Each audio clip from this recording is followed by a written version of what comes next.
Hi guys, welcome back to...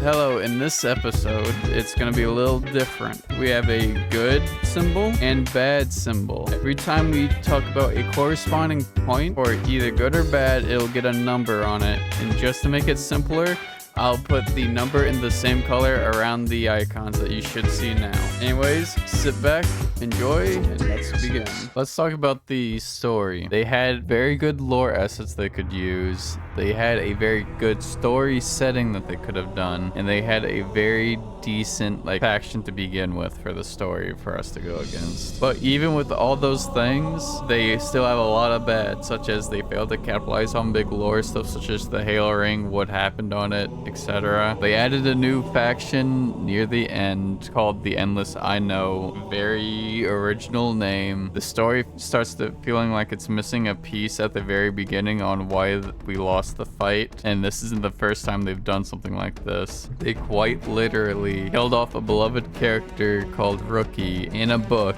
and never explained why he's not in the game anymore. They also could have brought back old characters such as Arbiter and many others to help the chief, but instead they chose to add new characters that we don't care about. Let's talk about the gameplay of this game. Okay, the weapons are fun to use.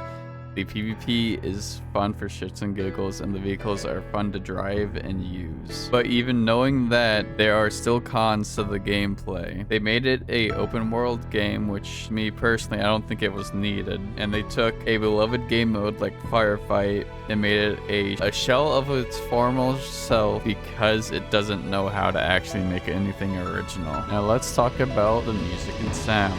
The guns and weapons are good to listen to because it hits that nostalgic feeling. They also have very good vehicle sounds. Now, even though we know those two good things, let's talk about the bad things. They ruined some of the iconic Halo music, such as the Halo OST.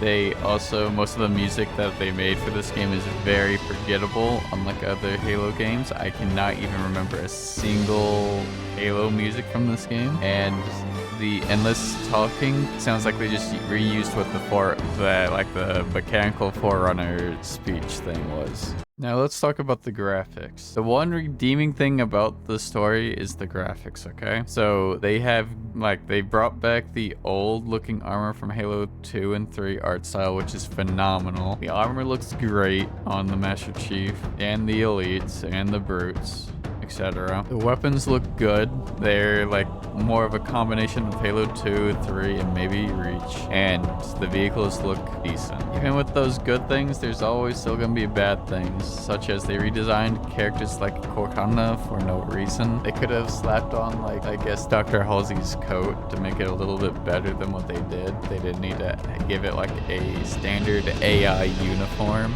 okay? Give it more personality than some weird army thing. I don't know what it's called. Also, you can't unlock new armors in the game, in the campaign and all that. You can only unlock the colors for it, and it's kind of stupid, and it's kind of locked behind a paywall, which is stupid. I'll talk about more later. Now let's talk about the replayability, okay? The only thing that's worth replaying in this game is the multiplayer if you want shits and giggles. Now let's talk about the bad things. Bad things are, and as follows. The story is not worth completing again or more than once. Just watch the legendary ending on YouTube because it's meta as all hell. It's not worth even getting normally. You can't unlock armors like in old Halo games where you can replay campaign missions, get an achievement, and get it that way. You have to spend money on a battle pass or on the shop, and then some of the armor bundles in there currently cost 20 bucks. It might be 15 for the armor alone, but with the Halo 4 thing that I looked at before, it's 20 bucks. With that being said, may I get a drum roll, please? I have to give this game a drop. Do not buy the DLC for $60. The story is not worth it. The only time you should get the DLC for the story is when it's at $10 or less. I do believe Microsoft has fumbled on Halo Infinite and failed. For the tier list, because because we're keeping that going. The game is going into F tier and you should be able to see it now. Anyways, as I always say, this is my opinion. You can disagree with it. Also, special thanks to those who commented last video. I will try to be better with making these videos. Anyways, and of course, please hit the subscribe button. It would be greatly appreciated to stay up to date with when I upload another review or anything. Anyways, have a good one. Peace. Next time on Copper Drop.